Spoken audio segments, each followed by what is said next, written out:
출생아 수가 급격하게 줄어드는 것, 이러다 한국이 망한다, 이 말이 여러분 진짜 틀린 말이 아닙니다.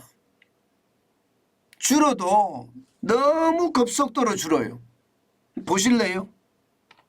2023년 7월에 출생아 수입니다. 한 달 동안 말입니다. 2만 명이 안 돼요. 19,102명입니다. 이게 여러분, 뭐 당장 멀리 안 가도 됩니다. 2017년 문재인 정부 2년 이전만 하더라도 2만 명이 넘어섰었고요. 그 위로 올라가면 올라갈수록요, 월간 말입니다. 거의 100만에 다다랐을 때도 있습니다. 월간 100만 말입니다. 베이비 부모 세대 중에 말입니다. 한 세대가 120만 명 인구가 되는 그런 세대도 있거든요. 그럼 월 100만이에요. 그런데 지금 말입니다. 월 19,102명이라고 하니 이게 뭐 나라가 안 망한다고 어떻게 장담하겠습니까? 그만큼 말입니다. 인구 절벽이라는 말, 인구 지진이라는 말 현실화돼 가고 있습니다. 진짜 충격적이에요.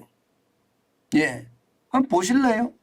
지금 보시면 말입니다. 올해 들어서서 2만 명이 넘어섰던 것도 딱 두 달이에요.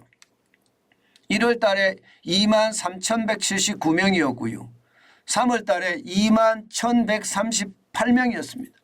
그 외에 나머지 달에 5개월 동안 연속 말입니다. 10,000명대예요. 10,000명대. 7월에 19,102명이 1981년 이런 통계를 내기 시작한 이후로 최저라는 거 아니겠습니까? 최저. 오죽했으면 세계적인 인구학자가 세상에 한국이 망했다 이렇게 하면서 머리를 싸잡았겠습니까? 그 정도로 지금 말입니다. 나라가 위태하다는 거예요. 저는 이것을 보고 있으면요, 도대체 국가 지도자들은 뭘 하는지 모르겠어요. 매일 정치 싸움에 권력 노릇만 하고 있으니까 살기가 얼마나 팍팍해집니까? 이 팍팍해짐이 많은 이들에게는요, 여러분, 아이를 안 낳는 그런 계기가 됩니다. 저만 하더라도 저도 아이가 셋이거든요. 아이 셋 키우려고 그러면요, 진짜로 이 등골 브레이크란 말 들어보셨죠? 등골이 뭐 휘는 게 아니에요. 브레이크예요. 부러집니다. 그만큼 말입니다. 과거에 비해서 지금 아이 키우기가 만만치 않다는 거예요. 옛날에는 낳기만 하면 막 집 밥그릇은 지가 차고 태어난다면서 걱정이 없었거든요. 그런데 지금은요, 아니에요. 집 밥그릇도 못 챙깁니다. 그러니 이게 나라가 얼마나 어려운지, 또 국가 지도자들이 어떻게 해야 되는지 눈에 선하게 보이잖아요. 참 충격적인 숫자입니다. 7월을 놓고 보더라도 말입니다. 2019년만 하더라도 25,222명이었습니다. 그러던 것이 말입니다. 2020년 코로나19의 와중에서도 22,999명이에요. 그런데 이게 떨어지기 시작하더니 2023년에는 급기야 19,102명까지 떨어졌으니까. 뭐 이대로 간다면요, 1년에 100만 명이 아니라 50만 명도 아니고요, 30만 명도 아니에요. 잘못하면 20만 명대, 20만 명 중반을 유지할지 말지 모르겠다, 이렇게 생각할 정도로 떨어진다는 이야기잖아요. 이런데 여러분, 한국이 안 망할 수 있을까요? 망하고도 남지요. 이렇게 되면요. 인구가 계속 줄어드는데요. 합계 출산율을 보세요. 2022년 기준으로 0.78입니다. 올해요? 아마도 말입니다. 0.6대를 찍을지도 모른다 하는 그런 예상이 나오거든요. 0.6대를 찍을지도 모른다. 이게 0.78도 세계 꼴등입니다. 세계 꼴등. 그런데 0.6대까지 떨어지면 아마 세계 각국도 충격받을 거예요. 우리나라도 언젠가는 저런 일이 생길지 몰라. 대한민국 같은 일이 생길지도 모른다면서 충격을 굉장히 받을 겁니다. 여러분 1975년 보세요. 합계 출산율이 4.53명이에요. 80년대도 2.82명이고요. 지금은 0.78명. 안 망한다고 보장 누가 하겠습니까? 인구가 이렇게 줄어들잖아요.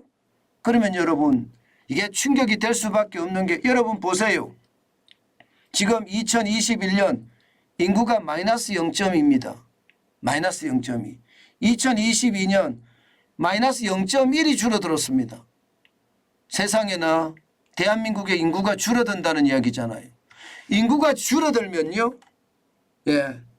핵심적으로요. 경제활동 인구가 줄어들게 됩니다. 경제활동 인구가 줄어들면요. 이 나이 먹은 부모 세대 저는 어떻게 봉양을 할까 참 심각한 문제가 된다고 생각합니다. 물론 요즘 베이비 부모 세대들이 자식에게 봉양을 받으려고 생각 안 합니다. 대부분이 말입니다. 나 죽을 때까지 일할 거야. 그리고 너네들하고 같이 안 살아. 이게 핵심이잖아요. 그렇지만 언젠가는 움직이지 못할 때가 있거든요. 언젠가는. 그때 누군가는 보살펴 줘야 되거든요. 그런데 인구가 줄어들고 생산 가능 인구가 줄어들면요. 이 생산 가능 인구가 결국은 거동이 불편한 사람들을 보살필 수밖에 없습니다. 그러면 거기에 비용이 나가잖아요. 그것도 많이 나가게 됩니다. 인구가 줄어들기 때문에. 많이 나가게 되면 경제 성장은 뭘로 하나요? 그러면 경제가 꼬꾸라지겠죠. 그런 상황이 쭉 간다고 생각을 해보세요. 지금 이대로라면요. 그런 상황이 그렇게 멀리 있지 않습니다. 여러분. 실질적으로 말입니다. 2031년이 되면 뭐 지금부터 얼마 안 남았잖아요. 31년 해봤자 8년밖에 안 남았습니다. 5천만 명이 깨진다는 거. 5천만 총 인구가. 4,993만 6,537명이 된다고 이게 통계청에서 조사해서 이야기했습니다. 그러면 여러분 인구가 5천만 명이 깨지면 나라의 어떤 생산 체계라든가 경제 체계라든가 노동 체계라든가 이게 제대로 굴러갈까요? 결국은 말입니다. 모든 경제활동의 기본은 인구인데 인구가 줄어들어서 경제활동 인구가 많이 줄어든다면 시간의 문제지 한국이 망한다. 이 말은 사실이 된다는 뜻입니다. 그런데도 불구하고 말입니다.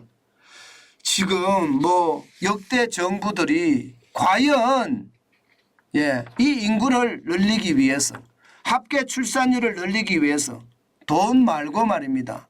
도대체 어떤 활동을 하는지 저는 궁금하기 짝이 없습니다. 돈은 말입니다. 지금까지 저출산 고령화 해결한다면서 200조, 300조, 400조 쏟아 부어요. 효과가 없지요. 왜? 정책과 현실이 겉도니까. 저는요.